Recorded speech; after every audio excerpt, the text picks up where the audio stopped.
You're watching Life Report. Pro-life talk. Real-world answers. Life Report trains people to more effectively defend their pro-life beliefs while honestly examining the strengths and weaknesses of both sides. We're the show other pro-lifers may have warned you about. This is Life Report.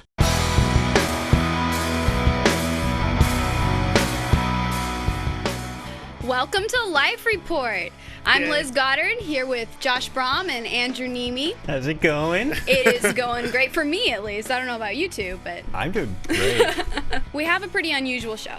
I mean, not a lot of people spend a lot of time talking about abortion, especially in a fun, interactive... So you meant the show in general. You didn't mean today's show. No, you meant this in general. The show in general I agree. is pretty unusual. I agree. But we spent a lot of time talking about how to have these conversations with pro-choice people, right. How to interact with individuals.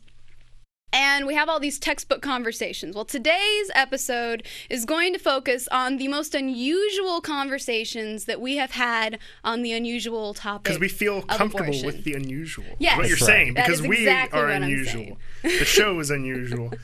I'm going to stop now. Yes. So not every topic, I mean, we've mentioned this before, not every time we have a conversation about abortion, it stays on topic. Sometimes we get people with really unusual arguments. Right. One of my first experiences on a college campus at the young age of 15, I came across an older, wiser... Unusual to be talking about this at 15. Just to start with, a 15-year-old on a college campus. Definitely. I get the old, wise, 26-year-old philosopher coming up to me. I'm totally not ready for this. Can I have a quick question? Yes. I'm assuming 26-year-old college student. So basically this person thinks they are the smartest person. No, They are God's Savvy. gift. Philosophy major? Savvy. Philosophy major. Oh my gosh. Oh, Yes. So, good luck. and of course... This is personal experience. Sorry to all the We've philosophy majors watching our show. Nothing wrong with that. Philosophy majors Just- are my favorite. I thought about majoring in philosophy. I like it. But at this point, you get kind of the crazy, everything is subjective guy Right. who comes up and we're talking about human life versus non-human life. And this guy basically states, well, how do you know that you're human? And I said, I talked about, we have 46 chromosomes, we're human, DNA. And he's like, well, Parent. and I'm like, well, and you're human, and I'm human, so what do you think the unborn is? He goes, I don't know I'm human. I could be an ape. I said, well, what's an ape? Going. I could be an alien. Well, how would you know you're an alien? How do I know, get a crowd of people around. All these people think you're human, Right. So interesting scenarios, interesting argument. That's not necessarily the strangest thing you'll see, though. What did you say to him? What I said, basically, as a young 15-year-old, I tried to use social proof. Everybody here thinks you're human. Right. Everything that we know about human is evidenced in Right. you and me. What are we if we have no idea what we are? Basically, he was not clinging to any ground. Right. He wasn't, he wasn't putting himself in a solid position where you could argue from there. Because it's easy to be the perpetual skeptic. Yes. It's the most annoying person to talk to. I'm sorry. There's nothing worse. But the most entertaining. I mean, you get a group of people watching the guy say that he might be an alien and he doesn't know it, or he might be an ape. I agree. Those are entertaining. Those can be just... They're very fun. They can be very fun. But a lot of times those are not necessarily productive. Right. I enjoy those if you're able to keep it on, even on a close topic. Were you able to do that at all, or was it too far out there where abortion wasn't even in the mix? This conversation, and sometimes you have these. Or were you just debating his alien-isness? No, I tried to steer clear of that, but I'm a firm believer, and sometimes you'll have a conversation where after a while, it's about the group that's watching, not the person you're talking to. Right. And so this turned into one of those situations where a group of people watching were just struck by how ridiculous these arguments were, and they were like, come on, man, you're human. Like, give it up. And from there, you could make more ground towards the pro-life position. Yeah. I found in that conversation, that particular instance. Now, if somebody's being a little more honest, this guy, I think, was out to kind of have fun with the young girl on campus. I think sometimes it's important. I've made the point, and Steve Wagner's made this point before, I think even on our show, that sometimes the philosophy of language kind of comes in, where you'll have people that will continue wanting to argue about what is human. Right. And sometimes it's just like, okay, well, when I say human, here's what I mean. I mean people like me and you and President Obama and the other 6 billion similar entities on the planet, and that's what I mean. And there's all different ways we could, we could explain all the different things that we have in common. But that's basically what I mean. Can we kind of go with some basic definition here? Right. Work with me. Work with me. Yeah, and if you don't want to call it human, what do you want to call it? And if you want to say that we're going to call that ape for this conversation, Ape-like we'll call biped. it ape or whatever, But that's what I'm talking about, and you move on. And so, and also, I find a lot of times in those type of conversations, because I've had very similar ones where they're wanting to argue, something as necessary as, An I don't know, how do you accepted- know? Yeah. You have to throw back at them, if for no sake, then to try to sum it up quickly or have them kind of, because you could spend all time just spinning your wheels on that and ask them, all right, if you don't know what you are and don't think you are, or, you don't know what you are, you don't know what you might be, then do we have any argument to continue on, or can we get back to Yeah, one of the main areas I did gain some ground on him was the fact that he did want to be treated in some ways like a human with rights. I pulled out the old do you have a wallet? Give it to me. Can I just punch you? And at first he's like, okay, but he was kidding, because if I'd actually broken the law and punched him, something would have happened. Did you ask if you could pick the lice out of his hair? Well, you said that. No, I got it. There's a few missing dots there, and Liz drew them my together. story, I don't think, is the most unusual argument. Someone earlier was bragging about having an argument that was like 8 out of 10 being the strangest pro-choice argument they've ever heard. Okay. Now and can I just throw just a clarification? Like, it seems like, because we're talking about what we want to do here, so just so, and we've got definitely some unusual arguments we want to talk about, but I think what we all agreed before the show is we're going to talk about those, but the goal is not just to like make fun of the person that was in this story that we're talking to, or be like, wow, can you imagine how bizarre this one was, even though some of these stories are going to be inherently funny, is we want to help the listener, the viewer. If you encounter somebody who makes this argument to you, what are a couple of things that you could say back? And so in this, and we're going to do this more than just today, we're going to do this as a serious, as an occurring thing. When you have these unusual arguments, what are at least one or two ways that you can respond? So I think, we got that from your story. Right. Here's a few different things that you can do. So I'm definitely interested in hearing what Andrew's story is. Most unusual. Well, okay. Argument. I mean, I've come across lots of extreme or fringe type arguments, and there's one in particular that was comical. I mean, I will say, being at UC Berkeley with Gap Project, with pictures and everything, those were some of the most extreme and hostile, and those can get pretty crazy and all that. But the one that was just, I think also because of where it was and who it was with, it was just, it had the weirdest feeling of it. It was I was at the California Republican Convention probably in like 2003, 2004, and so it's Republicans, and there's a guy is at a booth. I forget what organization he was with, but he was arguing for choice. Okay. And it was going a lot of different places, and where it got to the point was, he was arguing that the woman shouldn't be allowed to have this intruder invade her body for this period of time, and I was trying to peg him on all different things, trying to do the basics, trying to cover all this, avoid his, and he basically stops me and is like, all right, no, if I have this tie, and this is my tie, right, and me giving you this tie will save your life, I don't have to give it to you. Right.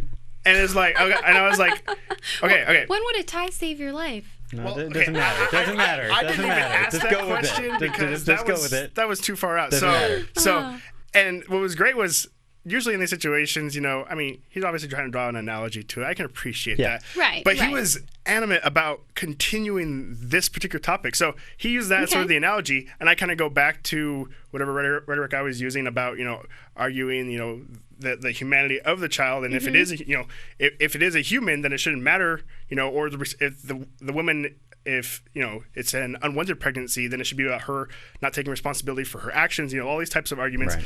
And he basically was like, no, because it's the tie, and the tie is what I have the right to choose what I can do with this tie. And he's like, you're hanging off the cliff, and the only thing I have to reach down to you is my tie. Then I don't have to do that because I don't want to ruin my tie. I like this tie. And it was almost... So he really didn't think you had a moral obligation to try to save the guy on the cliff. He thought there was no moral obligation. But the reason that it was the weirdest one was seriously, for 15 minutes, every argument he made came back to his tie.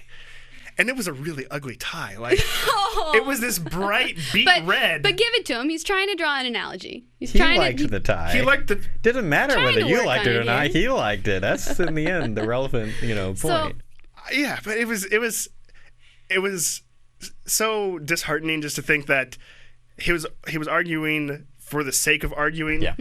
And it was over something as serious as abortion, and we were trying to Right. We seemed like we were making some headway in some ways, and then all of a sudden he's like, "Okay, hold on, I'm gonna bring my tie into this argument," and then it was just gone after that. So did you bring any examples or comparisons to the tie? Maybe try to apply that to some other. You brought up the cliff, or he brought up the cliff. Was there any other analogy you tried to use to bring it back to showing that the tie doesn't matter? I could probably. Think of one now? I don't think that's the right way to go with it, though. Well, no, because my initial thought would be, okay, well, what if you have, because the argument is that the mother has the tie, the one thing that can save the child. And, the cliff's a good example, but I can't think of an example where a tie would actually be used to save your life. Maybe you're a doctor. You're a doctor, and you're alone in the woods, or with one other person in the woods, and they fall and they're bleeding profusely. Right. Do you have an obligation? Do you have an obligation to use your tie as a tourniquet?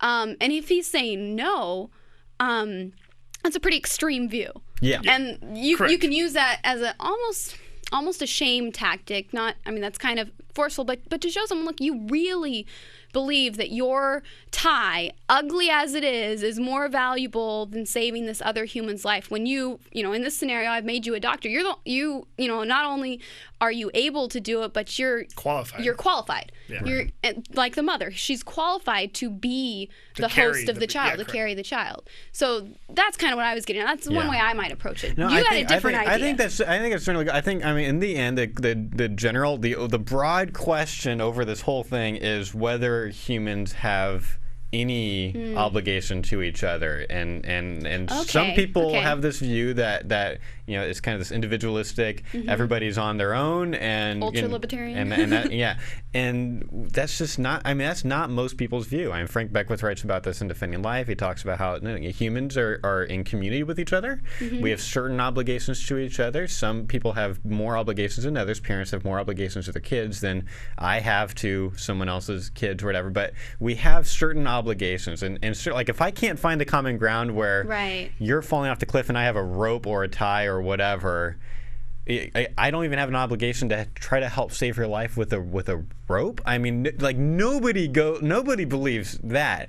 So you would try to look then for I'm going there. A common ground where he actually believes that humans should be obligated I'm going to try to find some agreement that there's at least some point, because even to take Judith Jarvis Thompson, who's one of the top pro-abortion philosophers, she agrees that there are in the end for her it all has to do with the level of burden. How involved do you have to get to save someone's life? So if she gives an example, what burden do you have to take on? Yeah, and how much of it is? It's the Good Samaritan argument. So she gives an example in her most famous essay where she talks about someone getting beaten up by a gang, and there is a crowd of people are watching. Now, you are not legally obligated to actually go involved and try to put your health at risk and try to save the guy, but you're at least obligated, for example, to call 911. Right? And we would just pretty much everyone would agree that you have some moral obligation, and in some states a legal obligation, to at least call the authorities so that someone is helping them. So it becomes a question of how much burden do you have, and if I can't find the common ground that you have any, even the tiniest little, I'm going to donate my tie to save your life, we're probably not going to get anywhere. This is almost just a little side note to what you just said, though. It's there's some statistics and studies out there that show that a lot of times in accidents, sometimes people people always think someone else is going to call, and they don't do that. So just a little side note about that. It's terrible. Is that people don't think? I mean, I drive by and I don't think take your calling. obligation seriously. Yeah. And so even though it's not even necessarily the obligation, they're like, oh, someone else will. Yeah. Yeah. No. Good point. Now, Josh, you were bragging earlier that you have an argument that's crazier than the tie, or the thinking more that unusual. you're an alien. I don't want to call it crazy. Okay. No, and that's one thing that we do want to attempt in the show is we're not out to poke fun at pro-choicers and call them all crazy people, but we do run across really unusual arguments. It was the kind of thing where it's like I actually had to spend some time thinking, like I've never. Oh, because Josh never heard this spends before. any time thinking. Well, it's just no. What do I mean? Like if someone says the unborn, if they say the unborn is less valuable because they're smaller, I've heard that before, and I kind of know where I'm going to go with it, at least in the beginning, and maybe it becomes more different. But this was unusual in that the person I was dialoguing with over just this last weekend online, I asked her when she thought personhood began, and she said she believes that personhood begins when you're able to tell. It's hard to do this without laughing. I don't mean to be like I'm laughing. It's just so unusual. Okay. Once you can tell the baby's gender visually on an ultrasound, that's when you're a person. Okay, wait a minute. Why does gender matter? Like, isn't... That's what I asked her that. Did you ask her that? She said because it completely changes the tone of the parents. And they start saying he and she, and they name the baby instead of just calling it their little peanut. And that changes everything. Why? But it's specifically visually though. Okay. Like specific. Yeah, you have to visually see. Okay. What if the parents decide not to find out if it's a boy or a girl? Well, see, wait. Okay. See, I mean, it's awesome that you went where I went eventually, because I started by talking about we can actually tell from your gender is determined at fertilization by your DNA. So he's like, well, DNA doesn't matter to me. Which is like, why, kind of thing. But I mean, it became this. She didn't want to talk about DNA. So we get into this, and I said, I don't think, she's like, well, you become more attached when you know whether it's a boy or a girl. It's like, well, parental attachment, I don't think matters at all. So what about kids that are abandoned? Yeah, exactly. So we know that doesn't matter. So what I ended up doing was I said, because she was having a hard time understanding, I was making these gender, why does the gender thing matter? So I ended up doing a scenario thing. I said, okay, we're going to imagine 3 different scenarios here. Scenario A woman is unknowingly pregnant with a baby girl. She has an ultrasound at 18 weeks where the doctor tells her, you have a girl. Okay. Scenario B. Woman's unknowingly pregnant with a boy, and she has amniocentesis. Amniocentesis is a test. It's primarily it's really a search and destroy mission, but they're testing for abnormalities. The abnormalities, but they can also tell the DNA because they analyze the skin cells. So they analyze the DNA. They are able to see the 23rd chromosome and whether it's XX or XY, and the DNA analyst is able to tell not only does this child possibly have some kind of an abnormality. Is it a boy or girl? Yeah. They can do that as early as 15 weeks. And so scenario B, she has a boy, and the DNA analyst finds out she has a boy. And he tells her she has a boy, and then they have an ultrasound at 3 weeks later, which confirms it. Scenario C, woman has amniocentesis at 15 weeks. How many scenarios are we going to have? Only 3. Oh, okay. So scenario 1, she's had an ultrasound, she finds out she's got a girl. Scenario B, they have amniocentesis. 3 weeks before that, find out she's got a boy from the DNA. Scenario C, woman has amniocentesis. Done. But she's old-fashioned. She doesn't want to know the gender of the baby. So she says, don't tell me. So the DNA analyst knows for sure she has a girl. But they don't tell the mom. They don't put that in the report. They don't do the ultrasounds to find out whether it's a boy or a girl. And she gives birth to a baby girl. At what age did all 3 babies become persons? And because we've got, if it really matters whether it's got visible, whether you can visually tell its gender, then if scenario A became a person when they saw the ultrasound, scenario B became a person, not when they found out the gender, but 3 weeks later. So what if the baby is in a position, because this has happened a lot of times, the baby's in a position where they can't visually see. Find out. Yeah, but then rolls over. So that means at that moment, the baby is not human and then became a person. Okay, but this isn't an argument necessarily that stands on its own. I mean, I've seen it where students have come up to me and said, it has to do with cuteness. I've heard people argue that that the fact that babies are small, as soon as they start to look cute, More like us, they start to look cute. Yeah. That's when they're valuable, because that's when our instinct kicks in to protect them. We want to protect cute little things, and they'll claim that that's why animals protect their young, is because they're cute, they're small, they look like us. That's why no one cares about spiders. Species exactly. thing, yeah. But they don't want a bunny. Everybody kills smiles, but you gotta protect the little bunny. Right. And it's the way you say it. how else do you talk about bunnies?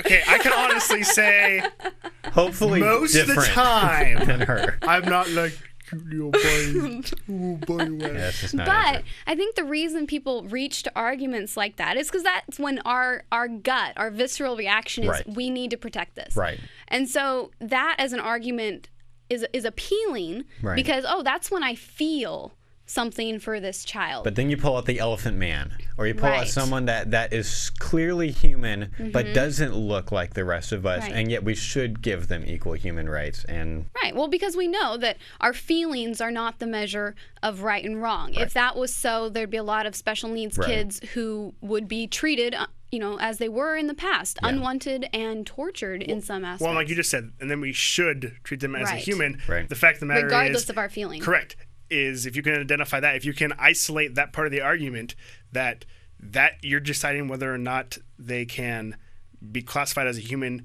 based on when we think that they are, when we can identify their gender, Right. if they're cute enough, Right. anything like that, then Right. you've isolated the argument as that, and then you can pick apart that quite a bit easier, because you can put it to those extremes Yeah. and be, Okay.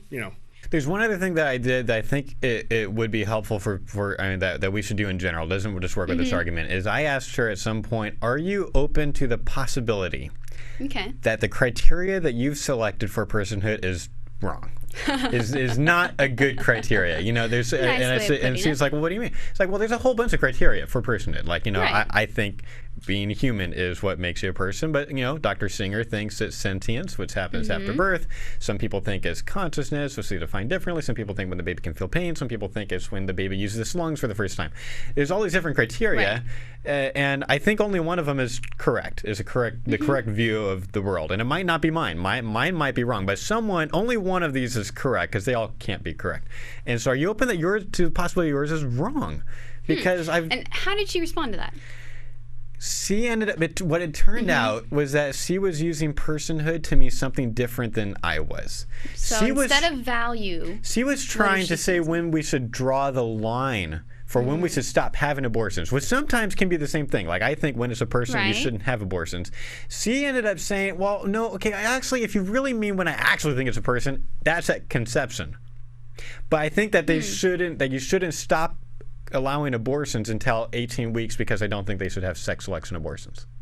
So she was meaning. so she was able to draw a line. Okay. She was drawing the line just way past. So then it became an issue of she thinks they're persons, but she thinks that we should be able to kill them. as long as it's not because of their gender. Right. Okay. Wait, and from there, go ahead, Andrew. I would say at any point was the argument that they are Homo sapien. They are a living being that is offspring of a human, but they are not classified as human, as a person. Until then, was that her argument, or was it just that they are 100% human, 100% person at conception, but she was for choice, and by being for Right. choice, she decided that she was okay to accept the fact that they could be aborted up until Let's she sound. identified It gender. seems like the latter, and what she's and still is having a little bit hard time, I think, understanding is that it is not consistent to say that we're going to treat some persons one way and we're going to treat Right. some persons another way.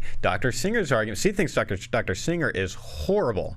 He would advocate She and I would have murder. some common ground. Right, and I'm like, and I agree. Dr. Singer's view is horrible, but Right. he's much He's more consistent.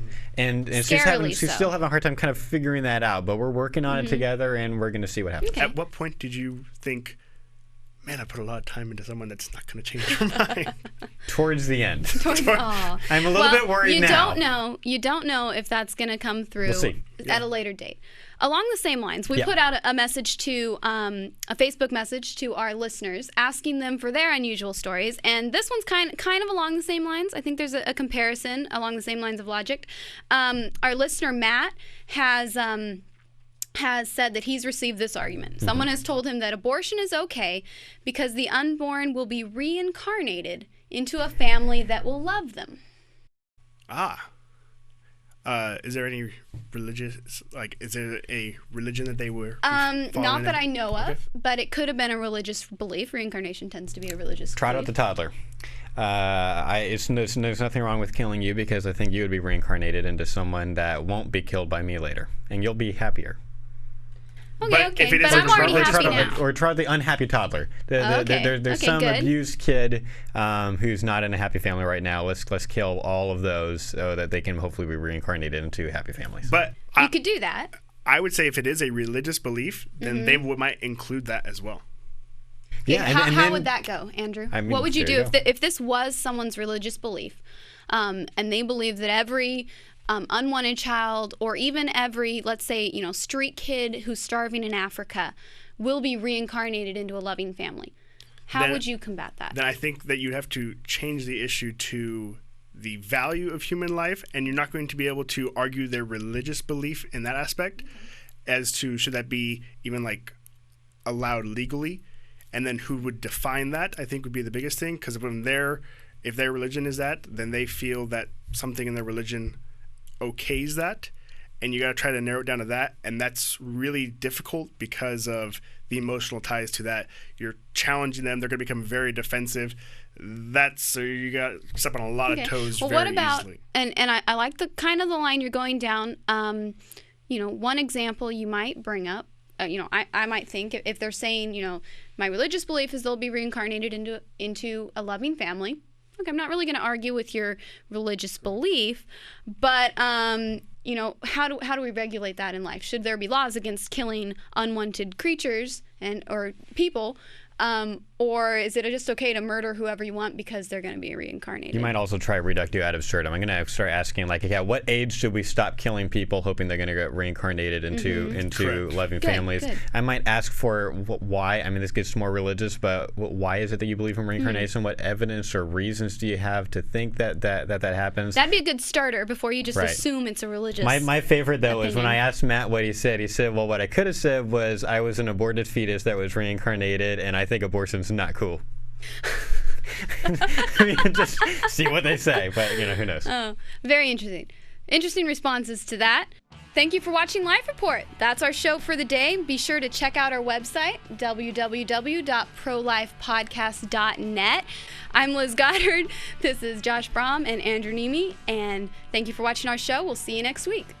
You've been watching Life Report, pro-life talk, real world answers.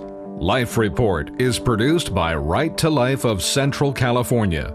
Visit their website at fresnoprolife.org.